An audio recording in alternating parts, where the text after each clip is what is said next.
en el momento en el que te llega el ticket a tu usuario, pues ya empiezas a generar un histórico de cómo consumes. Entonces esto empieza a tener valores de User Behavior Analytics que empiezan a brindar nuevas oportunidades a la empresa de decir, ok, yo te ofrezco nuevos beneficios a diferencia de lo que te ofrece la competencia. Entonces, me adelanto a que si yo sé que cada viernes compras tu súper, yo desde el jueves te mando una sugerencia y te digo, Alejandro, ¿qué te parece? Si yo ya sé que estos son los productos frecuentes que compras, ¿qué te parece si te lo mando a tu casa? Aprovechando que ya estamos en la época del delivery, ¿no? Entonces, tú dices, oh, reconozco que todos son los productos que normalmente cuento. Órale, simplemente respondo con un ok y accedo al súper. Hola, soy Alex Galvez y esto es Fundadores, el podcast donde me dedico a tener conversaciones con fundadores de startups latinoamericanas para deconstruir sus experiencias, su historia, sus errores y sus aciertos, y así encontrar los aprendizajes, herramientas e inspiración que tú puedes aplicar en tu día a día. Bienvenido.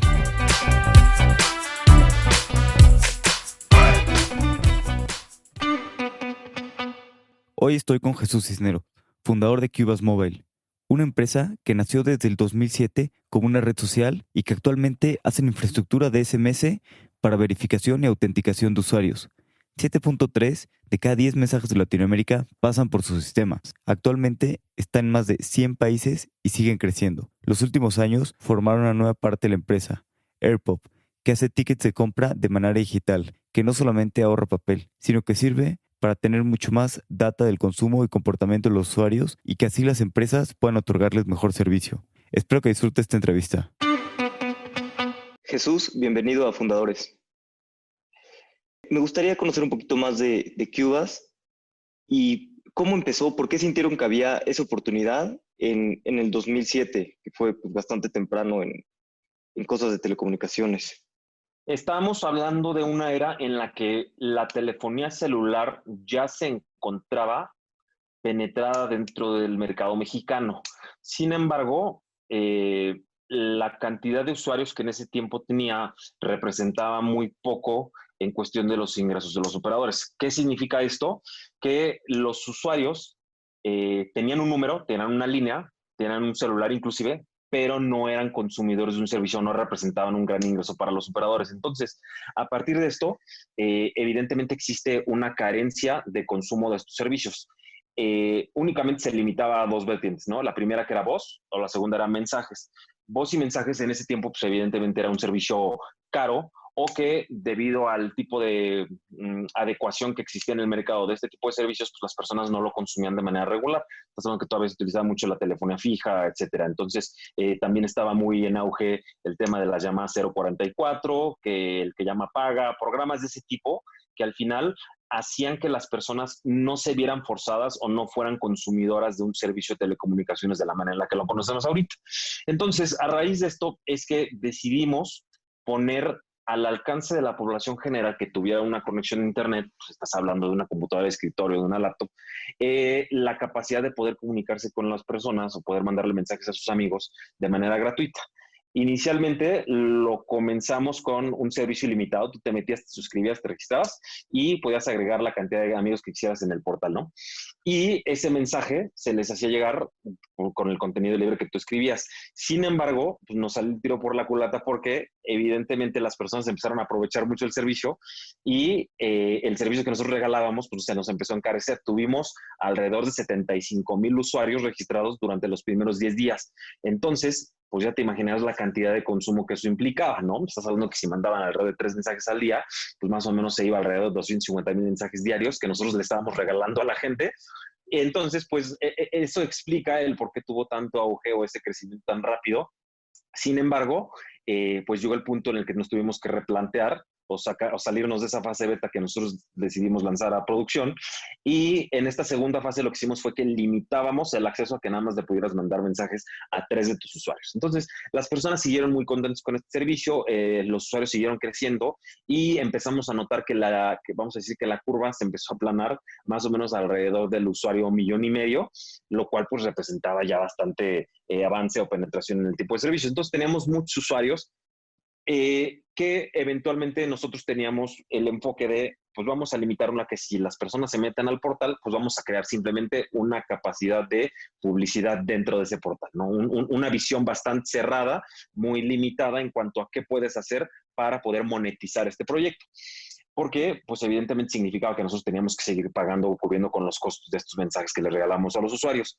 Sin embargo, al llegar a ese punto en el que necesitábamos tomar una decisión de cómo íbamos a poder solventarlo, cómo íbamos a poder empezar atrayendo a las personas o a las empresas para que se pudieran anunciar o publicitar en nuestro portal, en lo que derivó fue que tuviéramos que volver a pensar en cómo íbamos a empezar a movernos o hacia dónde nos íbamos a empezar a mover con todo este proyecto. Entonces, simultáneamente recibimos una oferta de adquisición de un grupo corporativo en diferentes rubros en México, que sin embargo no despegó porque pues, los términos que al final nos propusieron no eran muy convenientes, pero el verdadero valor de la propuesta fue por qué si ellos son un grupo de telecomunicaciones y que tiene todas las herramientas del mundo para poder salir al mercado con alguna solución similar, básicamente clonarla o hacerla similar, qué es lo que están viendo ellos dentro de este proyecto. Entonces pudimos leer entre líneas y descifrar que la carencia real que existía no era en que las personas pudieran mandar un mensaje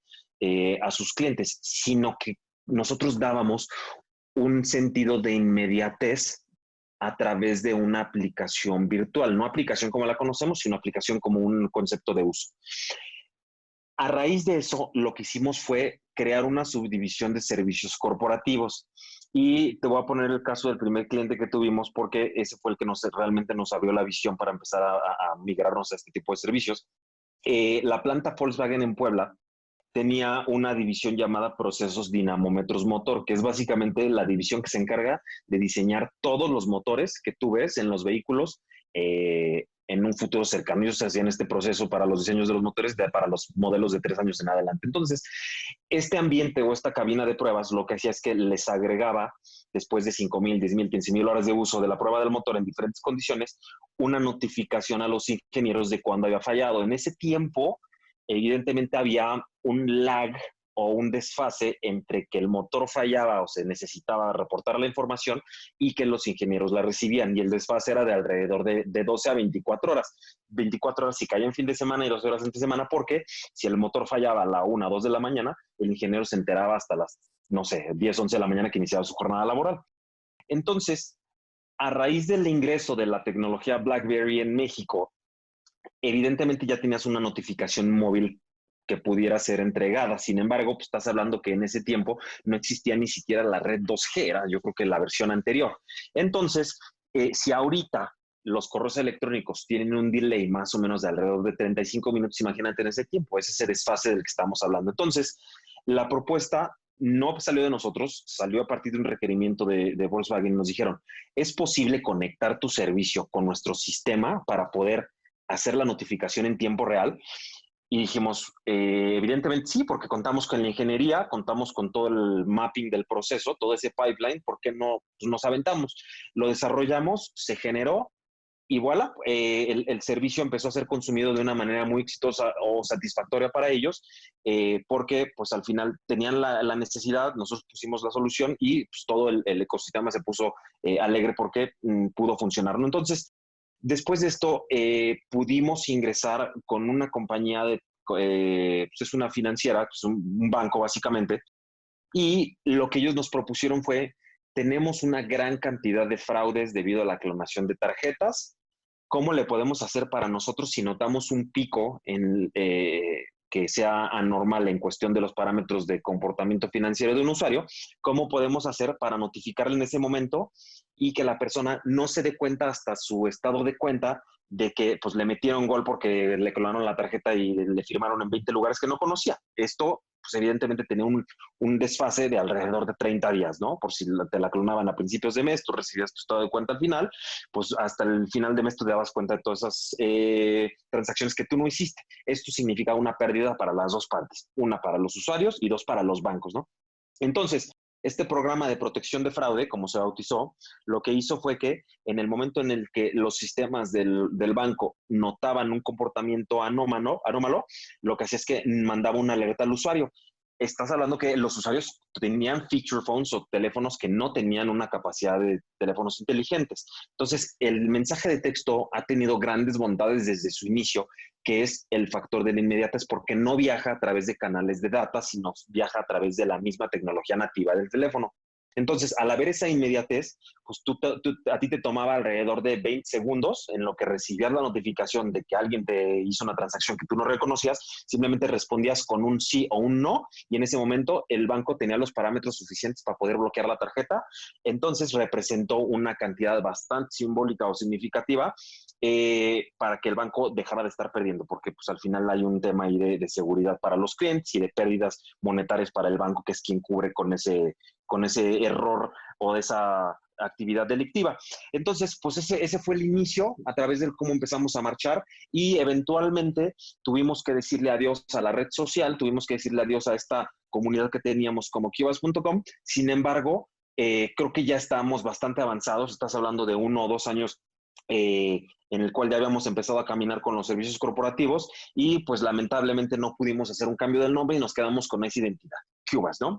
Estamos hablando que en ese tiempo seguíamos operando dentro de un ecosistema nacional, pero para entidades que cada vez empezaban a notar transnacionales, y que veíamos que había un interés no solamente de las transacciones nacionales, sino de las internacionales en diferentes rubros. Ya nosotros no preguntábamos para qué es, sino nos empezamos a convertir en un proveedor de conectividad más allá de él, de una solución informática. Entonces, esto significaba que yo al cliente le daba un punto de conexión, y ellos lo utilizaban para diversos fines, ¿no? Empezamos a utilizarlos para notificaciones de encuestas de satisfacción, lo empezaron a utilizar para notificaciones de compras en alguna tienda, para programas de lealtad, para entregar puntos, cosas de tipo muy básicas, sin embargo, muy concretas y muy funcionales, que daban este tipo de ventajas a los usuarios de tenerlo inmediato. Entonces, a partir de eso se empieza a notar la llegada, que fue ese parteaguas, al antes y el después de la llegada del iPhone, ¿no? Creo que eso vino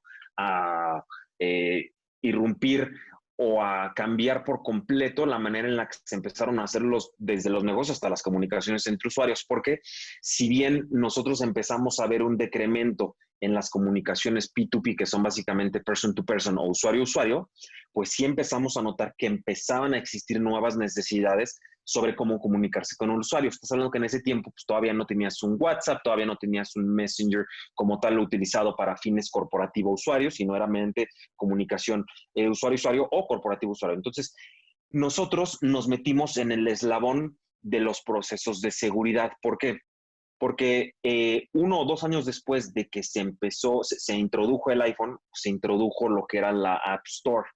La App Store representaba un marketplace a través del cual diferentes empresas de todos los rubros, nuevas o inclusive ya con algo de tiempo de existencia, adaptaron a este nuevo ecosistema para el usuario, pero seguía existiendo un eslabón que no se podía conectar, que fue la representación correcta de la identidad del usuario con estas aplicaciones. Tú descargas la aplicación de tu banco y tú tienes un usuario y una contraseña. Sin embargo, ¿en qué momento nos damos cuenta que este número realmente pertenece a Alejandro y sabemos que es él quien tiene posesión de ese dispositivo? Porque de otra manera, pues eres tan frágil como un usuario y una contraseña puede ser. Y creo que históricamente hemos aprendido ya bastante sobre la vulnerabilidad de un usuario y una contraseña, porque al final pues es bastante light o bastante superficial la protección que eso brinda. Entonces, vinieron de la mano de esto las sesiones tokenizadas, que básicamente identificaban si tu dispositivo era de uso frecuente o no, o tu navegador de la computadora, y empezamos a notar que cada vez más personas empezaban a utilizar todo esto, no en dispositivos de ordenadores tradicionales, ya sea laptop o fijo, sino ya empezaron a utilizarlo más en móvil, ¿no? Y ya estamos muy metidos en alrededor del 2010, 2011, en el que banca o servicios financieros diversos, la compra de productos, una tienda como un Amazon, cosas de ese tipo, un Mercado Libre, o inclusive ya servicios de muchísima mayor representación financiera o de alto riesgo para los usuarios, pues necesitaba tener este tema de la verificación. Entonces, ahí fue donde realmente la empresa despegó y empezamos a tener un revenue de crecimiento de alrededor del 1800% entre un año y otro, en el 2013.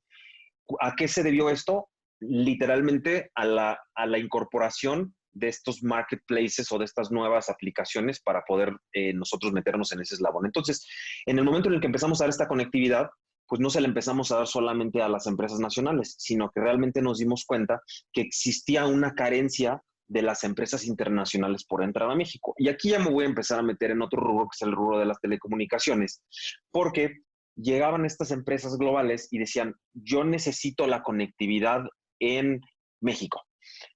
Entonces nos dábamos cuenta de por qué una empresa internacional, teniendo el músculo corporativo que tiene, no puede realmente hacerse de esa conectividad nacional. Y te dabas cuenta que pues eso significaba que ellos tenían que establecer una relación comercial con un Telcel, con un Telefónica, con un AT&T, bueno, en ese tiempo Usacell, con un Nextel, con un iPhone, etcétera. Y eso para ellos representaba, uno, hablar el lenguaje de los negocios en México, que era la primera, y la segunda era que todos estos operadores o estos MNOs no tenían realmente una división de negocio creada para este fin. Entonces, al ser aguas desconocidas, pues evidentemente había muchísima resistencia de parte de ellos del poder darle este tipo de conectividad a ellos. Entonces, en ese momento nos paramos nosotros en el centro y decimos, ¿por qué no convertimos esa necesidad que tienen estas empresas globales para terminar el tráfico en México para cualquier que sea su uso, y nos convertimos en esos embajadores para con todas estas operadoras para poder realmente dar un servicio que estas empresas internacionales puedan entender, tanto a nivel comercial como a nivel operativo, ¿no? Porque significaba, pues, evidentemente, tener APIs, tener conectividad técnica que ellos pudieran entender y que pudieran adaptar a sus procesos. Entonces, pues en ese momento le vimos bastante valor a lo que hacíamos y pues el mercado lo empezaba a demandar cada vez más. Al haber un éxito dentro de todo este ecosistema y esta prestación de servicios, nos dimos cuenta que lo estábamos haciendo bien y funcionamos únicamente dando servicios a México en los primeros 2 o 3 años de nuestra existencia, ya en este rubro, ¿no? Más allá del tema de lo de la red social, ya estamos hablando de más o menos como el 2013, 2014, en el que estábamos incursionando esto. Y dijimos, bueno, si lo estamos haciendo así y sabemos que por semántica en Latinoamérica probablemente se tiene la misma situación, ¿por qué no? Si es uno de los principales mercados en crecimiento en los que la penetración del smartphone, si bien va dando pasos chiquitos, pues va dándolos de una manera bastante correcta, pues vamos empezando a meternos también para eso, preparándonos a que antes de que lleguen estas aplicaciones, estos servicios financieros, estas aplicaciones sociales a ese mercado del Cono Sur, ¿por qué no nos adelantamos y preparamos el terreno para cuando ellos lleguen, nosotros ya les demos esa conectividad? Entonces, así fue como lo hicimos y literalmente hicimos un copy-paste del modelo comercial en primero Colombia, después Perú y después nos fuimos hasta Argentina. Entonces, eso evidentemente nos hizo darnos cuenta que cada uno de los países de Latinoamérica tiene características muy particulares en cuestiones tanto operativas, comerciales y legales, pero existía un común denominador que era no hablamos el lenguaje internacional para este tipo de soluciones, lo que significó, pues le ponemos palomita a que lo que estamos haciendo con los operadores funcionaría también con ellos, ¿no? Entonces, a partir de esto, empezamos a recibir estas operaciones de parte de estos operadores, bueno, de estas empresas internacionales, y a partir de ahí empezamos a caminar. Después de eso, pues nos tratamos de meter en países que tenían algún tipo de complicación, como pudiera ser Venezuela, en lo cual, pues evidentemente los temas de conectividad en telecomunicaciones están muy casadas con el tema Estado, entonces nos implicó una dificultad, entonces decidimos no meternos ahí. Misma situación en Cuba, porque solamente existe un operador que es Cubacel, decidimos explorar las opciones, dijimos no, entonces empezamos a hacer ese tipo de discriminaciones entre qué países podemos hacerlo y cuáles no. Sin embargo, la conectividad a nivel, vamos a llamarle comercial, ya no solamente se limitaba al te doy un servicio en México, sino es ya te doy la capacidad de poder darte una conectividad en lo que era una región llamada Latinoamérica. Entonces, después de África, y evidentemente de Asia, que tiene un ritmo de crecimiento bastante acelerado, Latinoamérica implicaba el primer mercado en desarrollo que tuviera una proyección bastante favorable para los siguientes 5 años, estamos hablando hasta antes del 2019, para estas nuevas tecnologías que estaban incursionando y estos nuevos servicios, y sobre todo que la penetración del smartphone realmente tuviera un valor a nivel mercado, a nivel general. Entonces, derivado de esta situación es que dijimos, bueno, ¿por qué cerrarlo a Latinoamérica? ¿Por qué no empezamos a crecerlo en otros países en los cuales probablemente pudiera haber una situación de riesgo? Entonces, decidimos pasarnos a Indonesia, decidimos abrir China, decidimos abrir Japón, y haciéndolo de una manera bastante artesanal, porque pues no podemos ir a abrir una oficina, porque evidentemente implica un tema de operaciones bastante robusto. Lo que hicimos fue, ¿por qué no aprovecharnos que estamos en la digital y abrir estas relaciones de manera digital sin necesidad de tener una operación física? Las negociaciones que tuvimos con estos operadores fueron positivas y pues obtuvimos la conectividad sin necesidad de estar ahí físicamente. Y eso fue lo que fuimos replicando, y al cierre del 2018 estábamos terminando tráfico en 54 países. Después, para el 2019 crecimos la cartera a 86 países, y ahorita que acabamos de cerrar el segundo Q del 2020, tenemos conectividad a 122 países.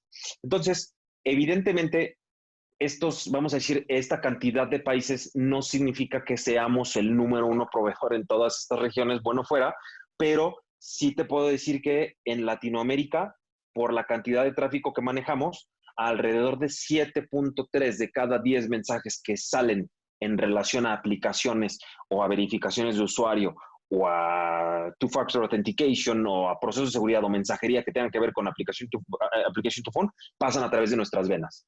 Entonces, esto significó que evidentemente empezamos a tener un leverage o un poder de decisiones o de sugerencias a nivel mercado, a nivel industria, para con los usuarios, pero más importante para con las empresas. Uno de los ejemplos más claros de este poder que empezamos a tener es que existe una organización llamada MEF, Messaging Enterprise Future, que es básicamente el organismo que se dedica a nivel global a establecer cuáles son los parámetros de ética comercial y en relación a consumidores, para que no sobreutilicen tu número y te bombardeen con publicidad, que las empresas cuiden mucho que sus comunicaciones para contigo sean reales y le des una certeza a los usuarios para que no vayan a utilizar la mensajería con fines de phishing o de robo de identidad, cosas de ese tipo. Esta organización es quien lo concentra o quien está velando por estos intereses. Entonces, nos pidiéramos que formáramos parte de esta organización para poder darles cuáles eran los factores de riesgo del ecosistema en el cual nosotros operábamos y que se pudieran incorporar. Entonces, empezamos a darle estos lineamientos, a decirles, ok, nuestro negocio tiene estos puntos débiles, por aquí es por donde podemos empezar a sugerirles a las empresas que puedan empezar a crear estas prácticas de ética que pudiera beneficiar a los consumidores, etcétera. Uno de los principales puntos en los cuales se detectó una vulnerabilidad fue en el robo de identidad o en los casos de phishing. ¿Por qué? Porque, para ponerte de una manera muy cerrada, y esto pasa con N cantidad de bancos a nivel Latinoamérica, te llega a ti un mensaje, el cual te dice, Alejandro, tu cuenta de banco, del banco N, ha sido bloqueada, por favor ingresa a la siguiente liga y por favor danos más detalles sobre esta situación. Entonces, tú evidentemente lo ves y dices, ok, es una situación de alarma, doy clic en la liga, pero las organizaciones apócrifas o criminales te mandaban hacia una página falsa, pero que tenía toda la impresión de ser la página real, y a partir de ella te robaban tu usuario y tu contraseña, y ya podían hacer movimientos en tu cuenta, clonarte la cuenta, hacer N cantidad de movimientos ilegales, ¿no? Ahora, imagínate esto en aplicaciones de datos como un iCloud, en una nube de almacenamiento de N cantidad de empresas, se podían llegar a vulnerar por este tipo de situaciones. No sé si inclusive en algún momento has visto que vamos a decir, estos contenidos tienen un cuerpo, tienen una presentación gráfica bastante similar a la que tú recibes de una entidad realista. Entonces, pues al final implicaba una situación de riesgo, la cual nos sentamos con uno de los principales organizadores de creación de políticas de protección a los usuarios a nivel Latinoamérica, y nos dijeron, ¿cómo podemos frenar toda esta situación que está poniendo? Porque estás hablando que alrededor de 4,000 o 5,000 casos se detectaban porque se denunciaban por parte del usuario cada día.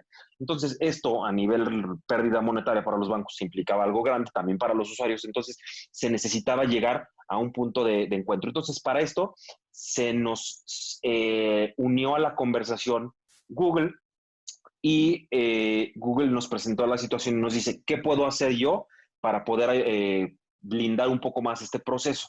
Entonces, al notar cuál es la presencia o la representación del mercado de Android a nivel Latinoamérica, pues la presencia es bastante grande, ¿no? Es muy distinta o dispar de la que se tiene en un Asia o en una Europa o en Estados Unidos o Canadá. Entonces, al Android ser el sistema operativo más consumido en toda Latinoamérica, decían ellos, ¿qué te parece si creamos un concepto denominado mensajería verificada o Verified SMS? Lo que significa que triangulamos las comunicaciones desde las tres entidades principales que son quién emite una mensajería, el usuario que la recibe y quién puede verificarla. En este caso, lo que hacemos es que el, el remitente o la entidad registra cuál es su punto de originación de la mensajería. De este punto podemos hacer el paréntesis de manera muy gráfica. Cuando tú recibes un mensaje de texto, tú lo recibes desde tres diferentes puntos. O lo recibes de un número largo, o lo recibes de un número corto, o lo recibes desde un alpha sender, que es básicamente una marca con el texto, ¿sale? Entonces, estas tres representan los tres diferentes canales de comunicación que se puede tener con un usuario. Los números largos son los de mayor riesgo, porque pueden ser originadas desde otro celular o pueden ser originadas desde una SIM farm, que es básicamente una granja de servidores en la cual le meten muchos chips y mandan mensajes de manera libre. La segunda, que son los números cortos, que ya tienen un nivel de blindaje mucho mayor, porque solamente empresas como nosotros tenemos capacidad de tener una numeración o una marcación corta. Y los alpha senders, que son básicamente remitentes registrados con el Instituto Federal de Telecomunicaciones y con los diferentes operadores, lo cual significa que el origen de ese mensaje tiende a ser muchísimo más seguro que cualquiera de los otros dos medios que mencionamos. Entonces, lo que se hizo fue crear un cuarto, en el que vamos a decir que el banco N decide registrarse o sumarse a este programa de Verified SMS o de mensajes verificados, y lo que se hace es que cada vez que mandan un mensaje, nosotros vamos y le preguntamos a Google, a través de un proceso que dura alrededor de 0.002 milisegundos, vamos y verificamos si el usuario tiene un dispositivo Android, y en ese momento, si nos dice sí, pasamos a la siguiente validación, que es, ok, el banco tiene esta verificación, y me dice sí. Entonces, lo que hacemos es que aprovechamos esa intuición o esa adaptación que tiene el usuario en cuestión de sus comunicaciones generales. Tú estás acostumbrado que en Twitter, en Facebook, inclusive en WhatsApp, ya tienes lo que es el Verified Badge, ¿no? En el cual, en el momento en el que tú ves la palomita azul, dices, ah, ok, esa cuenta realmente pertenece a ese artista, o ah, ok, esa cuenta realmente pertenece a esta empresa. Esto, básicamente, el mismo concepto fue lo que se hizo en replicar esta tecnología. En el momento en el que se corre ese proceso de la mensajería verificada y que sabemos y podemos autenticar que el origen del mensaje es certero, en ese momento tú ves el mensaje con una identidad verificada, con, vamos a decir, con una descripción en el perfil, con una foto y con una palomita, de tal manera que no es necesario que yo le diga a Alejandro ni al mercado en general, a partir de ahora, no le hagas caso a los mensajes que vengan de un remitente largo, solamente hazle caso a estos otros. Funciona de una manera un poco más intuitiva, de tal manera que el usuario pueda ir deduciendo o aprendiendo por sí mismo que ahora solamente le haga caso a aquellos mensajes que tengan el badge de verificación y los otros los empiece a desechar y no les haga caso. De la misma manera en la que cuando tú ves un correo electrónico te llega desde un asunto o el remitente con características bastante informales, a que cuando tú lo ves de una manera muy bien presentada y ya puedes reconocer sin necesidad de ver si el mensaje viene desde un correo real o no, tú ya te puedes dar cuenta cuál puede ser certero y cuál no. Entonces, eso es lo que se busca hacer. Esta tecnología se lanzó en el 2019, ha tenido una aceptación bastante buena, sobre todo por aquellas entidades que sí tienen una sensibilidad al el mensaje es correcto o no es correcto, ¿no? Entonces, creo que in a nutshell, esta fue como todos los 13 años que hemos recorrido de nuestra carrera, y pues evidentemente aquí estamos con esta nueva adopción a la tecnología, porque aún, vamos a decir, en esta temporada de pandemia pues ha existido nuevos usuarios que se han empezado a migrar y que pues sigue siendo la misma tecnología que tenemos utilizando desde hace 20 años, que es el SMS. Sin embargo, sigue teniendo esas bondades porque tiene, uno, que no depende de data, y dos, que evidentemente tiene el factor de la inmediatez, ¿no? Sí, sí, sí, sin duda el fraude es un problema muy grande, ¿no? En Latinoamérica. No sé que han tenido un crecimiento tan acelerado y también qué padre que, pues, que desde el principio hayan, bueno, no desde el principio, hayan ido tras Asia, ¿no? Que es un mercado pues, muy similar a Latinoamérica. Tiene muchas problemáticas similares y que hay empresas que buscan lo mismo. Oye, y todo este tiempo que emprendiste, pues fue con tu hermano. ¿Y qué dificultades pues sí, o problemas o dificultades tuvieron de emprender con tu hermano?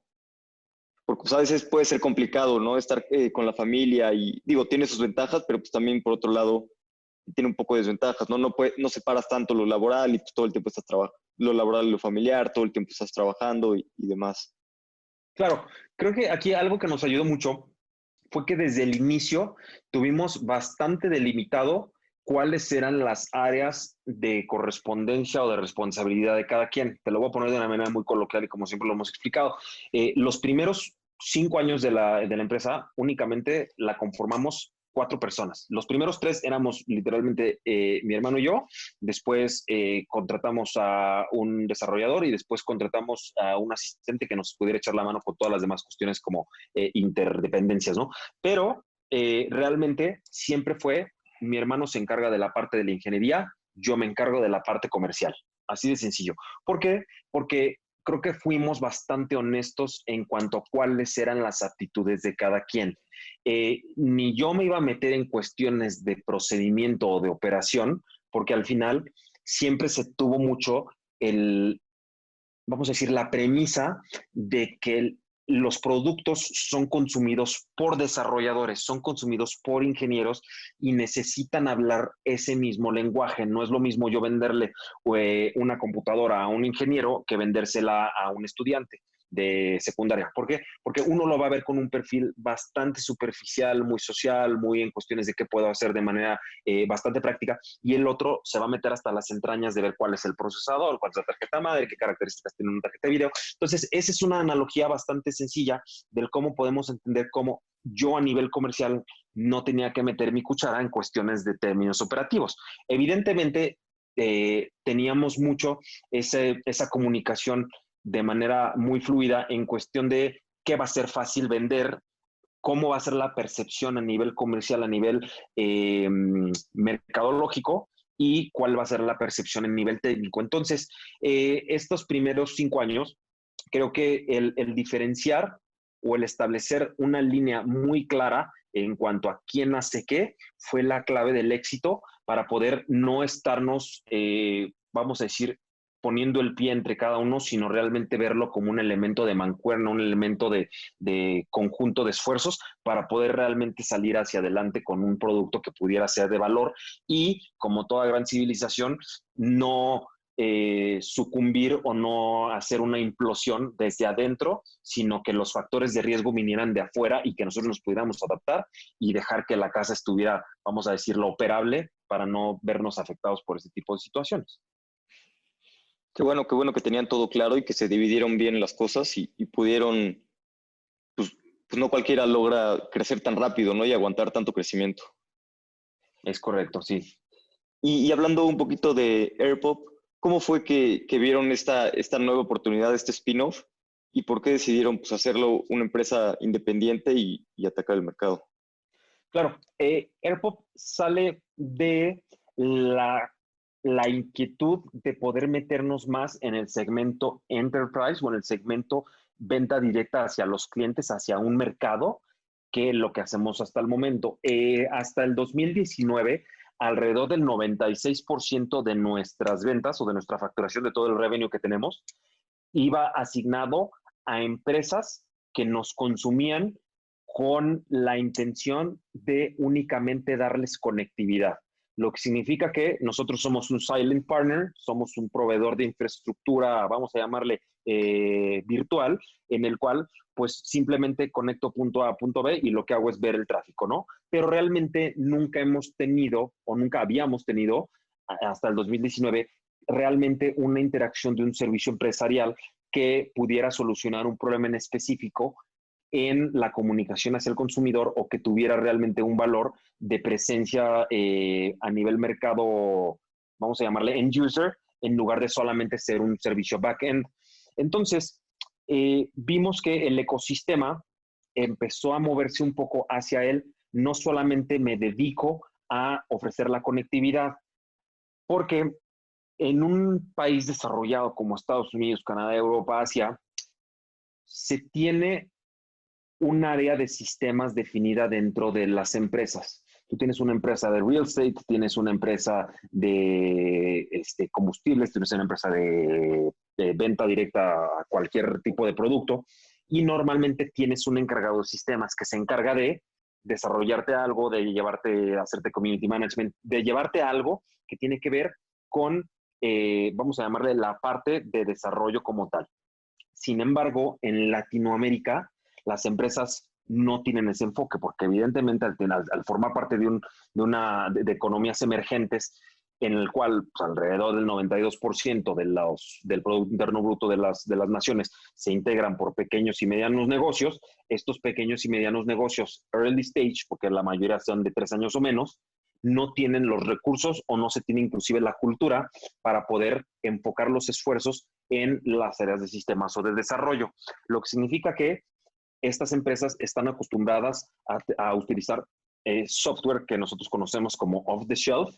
Tú inicias un nuevo negocio y lo que haces es que vas a una de las tiendas de oficina y vas y compras el punto de venta, vas y compras tu monitor, tu CPU y montas tu tienda con el negocio que se haga. Sin embargo, no tienes un área de sistemas, lo que significa que cuando quieras montarte a un e-commerce, pues lo más probable es que vas a necesitar utilizar una plataforma ya creada. Todo siempre es sistemas off the shelf. Entonces, pues en un mundo en el que la mayoría de las empresas o de los pequeños y medianos negocios que conforman esa gran parte no tienen la capacidad de desarrollar o de crear tecnología propia, pues evidentemente la limitante es bastante significativa, porque no te vas a poder mover hacia donde tú quieres, simplemente es trabajo con lo que puedo, ¿no? Entonces,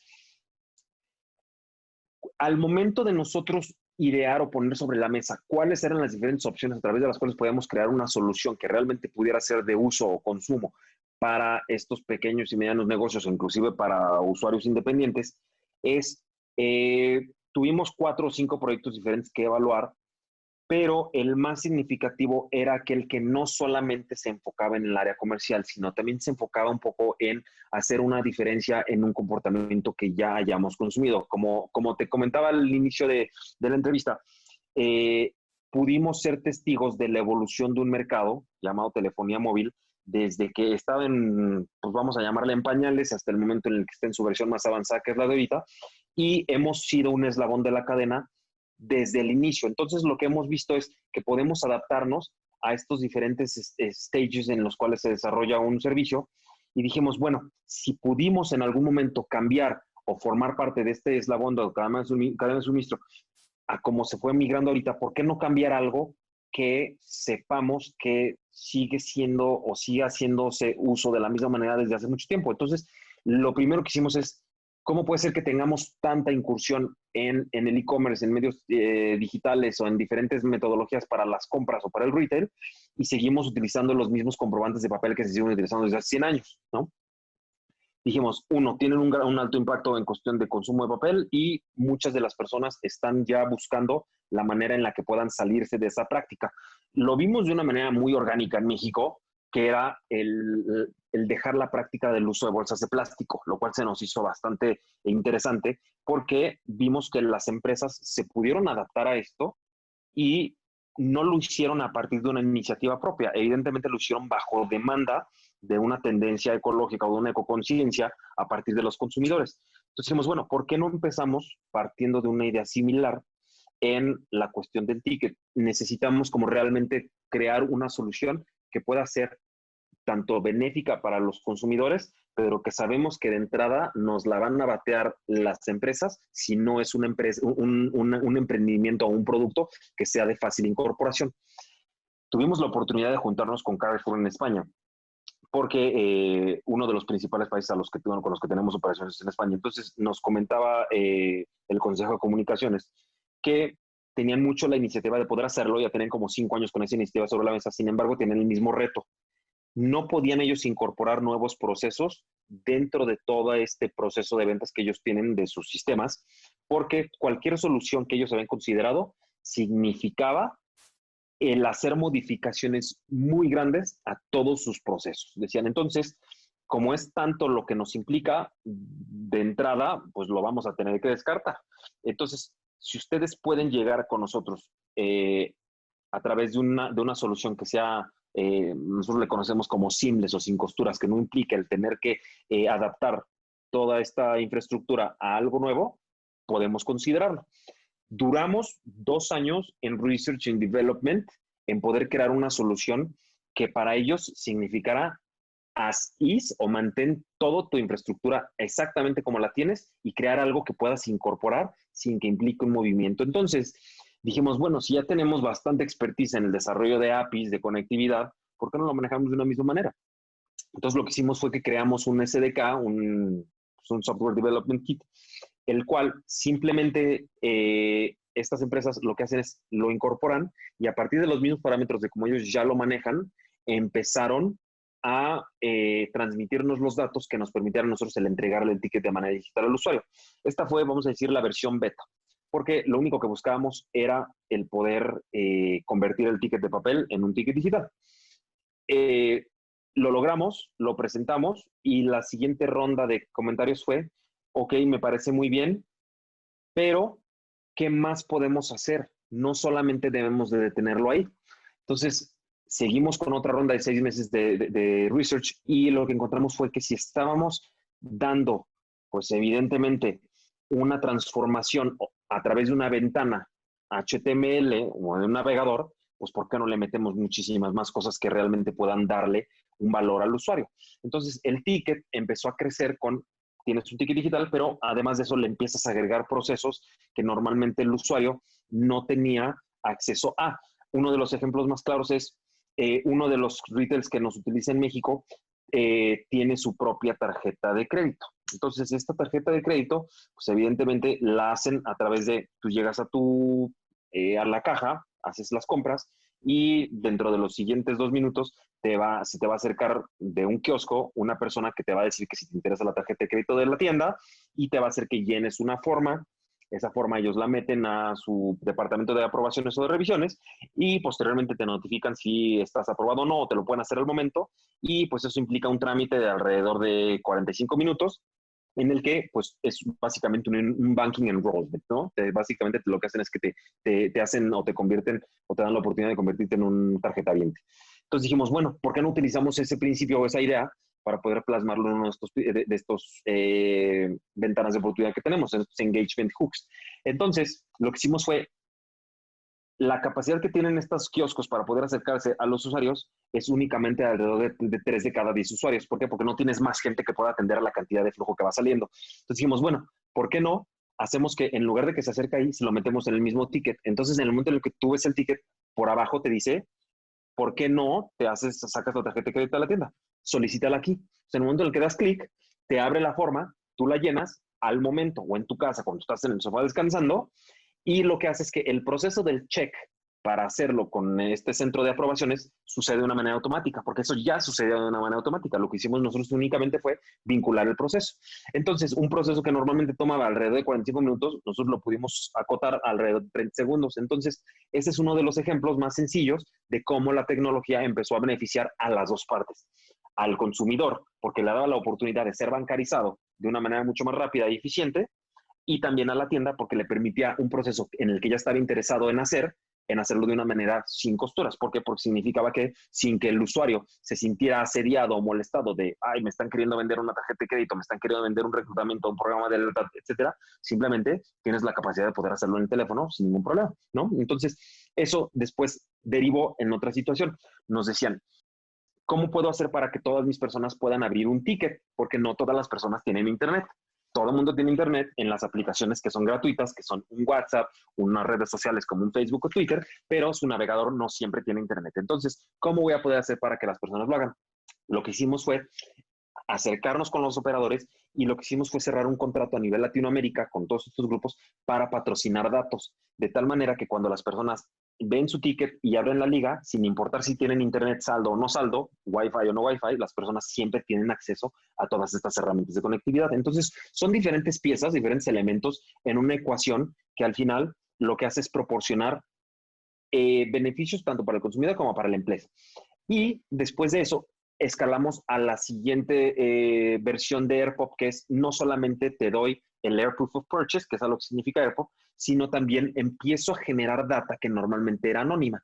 Normalmente para las empresas pues significaba que tú podías hacer un análisis de comportamiento, pero de manera muy genérica, porque no tenías la manera de empatar un ticket con un usuario, a menos que te hiciera la mención de una membresía o de un programa de lealtad. Sin embargo, eres un usuario anónimo que lo que hace es que va y compra su súper a un súper, ¿no? Literal. Entonces, ahora, en el momento en el que te llega el ticket a tu usuario, pues ya empiezas a generar un histórico de cómo consumes. Entonces, esto empieza a tener valores de User Behavior Analytics que empiezan a brindar nuevas oportunidades a la empresa de decir, ok, yo te ofrezco nuevos beneficios a diferencia de lo que te ofrece la competencia. Entonces, me adelanto a que si yo sé que cada viernes compras tu súper, yo desde el jueves te mando una sugerencia y te digo, Alejandro, ¿qué te parece? Si yo ya sé que estos son los productos frecuentes que compras, ¿qué te parece si te lo mando a tu casa? Aprovechando que ya estamos en la época del delivery, ¿no? Entonces, tú dices, oh, reconozco que todos son los productos que normalmente cuento. Ahora simplemente respondo con un ok y accedo al súper, ¿no? Entonces, ese es el tipo de cosas de dinámicas que nosotros no conocemos, pero que conforme se va dando esta interacción con los retailers o con nuestros clientes, podemos empezar a incorporar como ejemplos o casos de éxito de uso de la tecnología. Qué interesante. Y estoy de acuerdo en que hay muchísimas oportunidades de usar la data para más cosas. Como dicen, ¿no? La data es el nuevo petróleo. Bueno, va a ser. Y sobre todo, pues, todo esto que se puede automatizar, esto del súper, pues, me parece increíble para facilitar la vida de las personas y ser mejor con los consumidores. Sin embargo, creo que aquí la gente en Occidente somos muy celosos de nuestros datos personales y de la data en general. ¿Dónde está el límite de personalizar una cosa de publicidad y la privacidad de los usuarios para pues, no ser invasivos con ellos? O sea, que hay que evaluar un poco entre el servicio al cliente y la privacidad. ¿Y cómo haces eso? ¿Cómo decides? Claro, vamos a decir, desde la presentación del servicio a nuestros clientes, nosotros les presentamos, valga la redundancia, lo que son las prácticas éticas ante las cuales estamos o deberíamos de sujetar el servicio. Nosotros, volvemos al mismo punto, somos un proveedor o intermediador de servicios, lo que significa que la comunicación al final del día es responsabilidad de la tienda de lo que quiere hacer con su consumidor. Entonces, existen casos o existen situaciones, como bien comentas, en las cuales se hace mucho abuso, se hace consumo irresponsable de estrategias de publicidad, de mercadeo, cosas de ese tipo, las cuales al final terminan pues siendo perjudiciales tanto para el consumidor como para la entidad, porque tú puedes decir simplemente, pues tal tienda me molesta demasiado, entonces pues empiezo a tener una percepción negativa sobre la tienda, más allá de lo que pudiera considerarse como un tema de lealtad. Entonces, nosotros limitamos la comunicación que pueden tener, además del ticket, a través de la mensajería. Lo que significa que si bien tú como supermercado puedes mandarle mensajes al cliente a través del ticket, tú no puedes hacer uso de la mensajería simplemente para estarlo bombardeando de publicidad. ¿Por qué? Porque nosotros tenemos esos bloqueos o esos filtros desde nuestro lado, con tal de que la persona o el consumidor no se sienta asediado y porque nosotros tenemos que cumplir con esos códigos de ética, ¿no? Ese es el primero. Y el segundo es que la información que nosotros generamos siempre es bajo demanda, nunca es como un cold calling, siempre las notificaciones que el usuario recibe es porque son en consecuencia de una compra, de una solicitud, de un algo, nunca es como simplemente te mando esa publicidad porque pues empezaremos a caer en ese tipo de cuestiones invasivas. Sin embargo, empezó a generarse nueva información que evidentemente nos habla sobre necesitamos adaptar todo este ecosistema a un punto intermedio que ni signifique la privación de esa oportunidad de comunicación, ni signifique tampoco el poder dejarla de manera muy laxa o que sea ilimitada. Te voy a decir por qué esta situación se empezó a generar. Uno de los principales países donde se empezó a adoptar todo vamos a decir, la conectividad de AirPod fue una cadena de supers que tenemos en China como clientes. Y lo que ellos hicieron fue en el momento de la pandemia, nosotros no podemos restringir los contenidos en China ni la cantidad de mensajes que manden porque vamos a decir, los lineamientos de gobierno no lo permiten y tenemos que dejar comunicación libre. Sin embargo, por cómo se ha ido evolucionando el mercado, ellos saben que no pueden caer dentro de todo este tipo de programas regulatorios porque se les termina saliendo peor, ¿no? Entonces, lo que hicieron fue que mandaban el ticket. En el momento en el que se hizo todo el encierro de la pandemia y que se prohibió el ir a hacer las compras presenciales, lo que ellos solicitaron fue es posible empezar a mandarles notificaciones a los usuarios de el súper está cerrado y no puedes ir, pero para que no te quedes sin súper, te lo puedo mandar a tu puerta. Entonces, pues nosotros no teníamos ningún inconveniente, el sistema estaba habilitado y empezaron a hacer uso de ese tipo de sugerencias, que son básicamente sugerencias y solo eso, ¿no? Sugerencias de compra, y tuvieron una respuesta bastante buena, porque alrededor del 45-50% de los consumidores que ya tenían en registro empezaron a decirle sí dentro de los primeros 2 meses al poder empezar a aprovechar ese tipo de comunicaciones. Entonces, lo que hicieron fue documentarlo para decir ellos, ok, tal vez el yo sugerirle al usuario, oye, sé que mañana vas a comprar, sé que mañana vas a cargar gasolina, sé que mañana vas a probablemente necesitar tus víveres básicos de la canasta, ¿te parece si te los mando? Entonces, ese nuevo medio de comunicación en el cual quien empieza es la entidad y no el usuario, puede llegar a ser bueno. Sin embargo, necesitamos realmente encontrar cuál va a ser el punto intermedio para ni caer en un punto ni ser tampoco partidarios del otro, ¿no? ¿Y qué sigue para AirPop en el futuro, para los siguientes años? Creo que hasta el momento lo que tenemos bien claro es que evidentemente necesitamos, uno, escuchar mucho cuáles son los comportamientos de los consumidores y de los clientes, porque las características de nuestra infraestructura o de las soluciones y de las capacidades que nosotros tenemos van a estar siempre adaptadas a las necesidades que ellos tengan. Nosotros podemos tener una cierta visión en cuanto a cuestiones que no sean bajo demanda, que no sean existentes y que podemos nosotros poner a disposición de ellos. Sin embargo, es 100% a demanda de lo que ellos necesitan. Entonces, ese es el primer punto, creo que necesitamos esclarecer, el que nosotros necesitamos estar muy atentos sobre hacia dónde se va a ir moviendo todas estas nuevas comportamientos de mercado, las cuales a partir de la crisis global, evidentemente van a necesitar adaptarse de una manera bastante puntual, ¿no? Esa es la primera. Y la segunda es que hasta el momento AirPop estaba únicamente segmentado o definido como una solución para incorporarla a un proceso ya existente, lo que significaba que si tú eras una gran empresa que tiene tu área de sistemas, pues evidentemente significa que también tienes tu mismo sistema de punto de venta y que puedes incorporar la tecnología. Sin embargo, el 94-95% de los negocios que son pymes y que utilizan soluciones off the shelf, ¿cómo podrían aprovechar AirPop? Son el grueso de la economía, sin embargo, no tienen estas soluciones. ¿Qué podemos hacer con ellos? Entonces, lo que estamos haciendo ahorita es el desarrollo de una solución que probablemente va a estar liberada para antes de diciembre, eh, para estos pequeños negocios, los cuales no necesitan de un punto de venta, no necesitan de un POS propio para poder incorporar estas bondades del sistema. Y lo que estamos haciendo es desarrollando una solución freemium en la cual es completamente libre de costo para los negocios y que donde realmente está el valor es en que puedan usar esta misma tecnología con las mismas características. Sin embargo, no lo estamos haciendo a través de mensajería de texto, sino lo estamos haciendo a través de WhatsApp. Entonces, tu ticket a través de WhatsApp, utilizando todos esos medios que son, vamos a decir, ya de conocimiento para el usuario general. Buenísimo, pues me encanta, me encantaría ver cada vez más tickets de manera digital y sobre todo WhatsApp, ¿no? Que es un canal pues, enorme en Latinoamérica y que va a seguir creciendo. Exactamente. Vamos a pasar a la parte final, que es la serie de preguntas. Te hago una pregunta y contestas en 60 segundos o menos. Claro. ¿Qué libro me recomiendas para leer este fin de semana? Actualmente estoy leyendo las novelas de Gillian Flynn. Creo que están bastante bien escritas. Entonces eso sería de lo principal que te podría recomendar. O si te quieres meter en el rollo entrepreneurship, creo que cualquiera de los libros que ha escrito Peter Thiel es una muy buena recomendación. Buenísimo. ¿Qué creencia o hábito has cambiado en los últimos 5 años que ha mejorado drásticamente tu vida?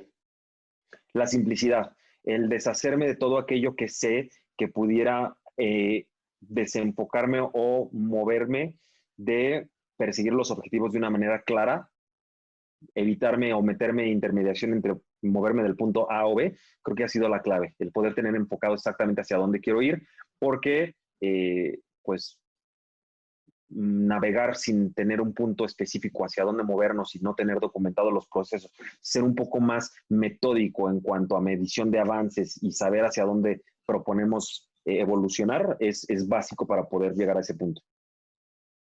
De acuerdo. Sí, yo también pues, a lo largo de la vida he aprendido un poquito más de simplificar las cosas y no rebuscarle tanto. ¿Hay alguna opinión que tengas que poca gente comparta? O sea, algo que creas que es verdad y la mayoría de las personas piense distinto.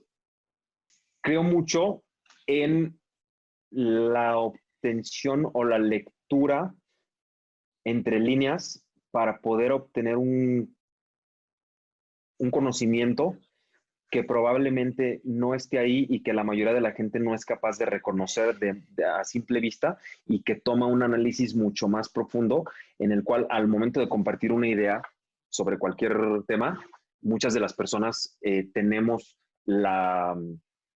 el defecto de juzgar las cosas simplemente por las características que son perceptibles a la vista o de manera muy superficial.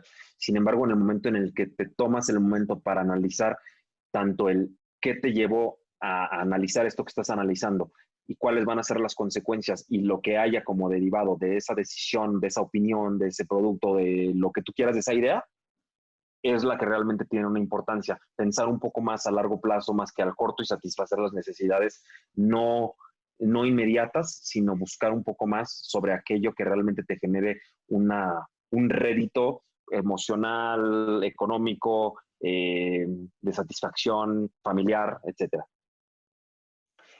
Sí, de acuerdo. Y creo que eso mucho te lo da la experiencia, ¿no? El darte cuenta pues, de que hay que ver todas las cosas que no se ven.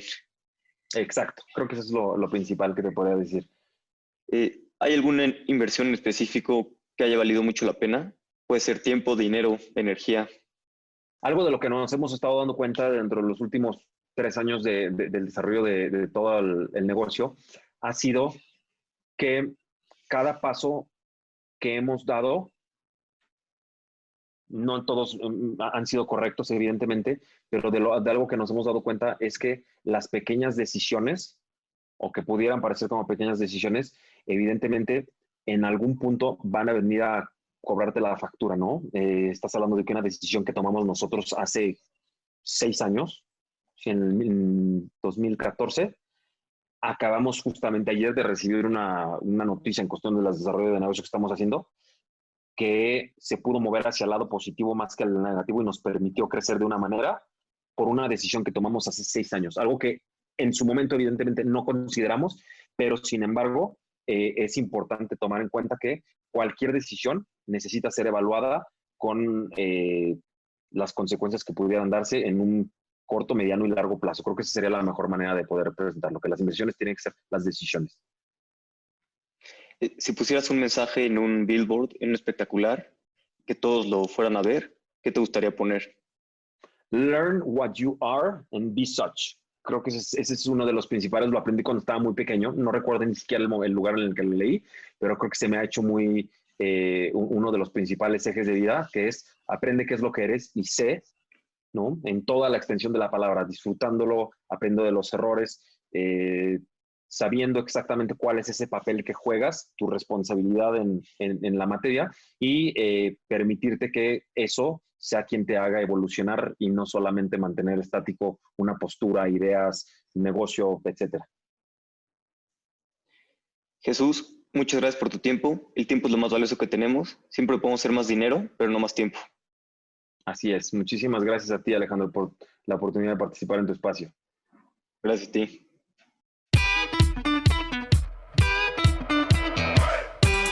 Me encanta ver empresas fundadas por mexicanos que ya estén en tantos países, y no solo de Latinoamérica, sino de Asia y en el resto del mundo. Su nueva iteración, AirPop, me parece muy interesante. En primera, ayuda a que se gaste menos papel. Y la verdad es que en los próximos años va a haber muchísimo crecimiento en todo lo que tenga que ver con data, sobre todo en empresas más tradicionales y no solo en tecnológicas. Si te gustó este episodio, no te quedes sin hacer nada. Compártelo, danos follow o déjanos una reseña en Apple Podcast. Armando G8 escribe: los temas son muy interesantes y qué mejor que escucharlos de viva voz de los fundadores que han vivido y experimentado las buenas y las malas situaciones de sus empresas. Gracias, Armando. Nos escuchamos en el próximo episodio de Fundadores. Hasta la próxima.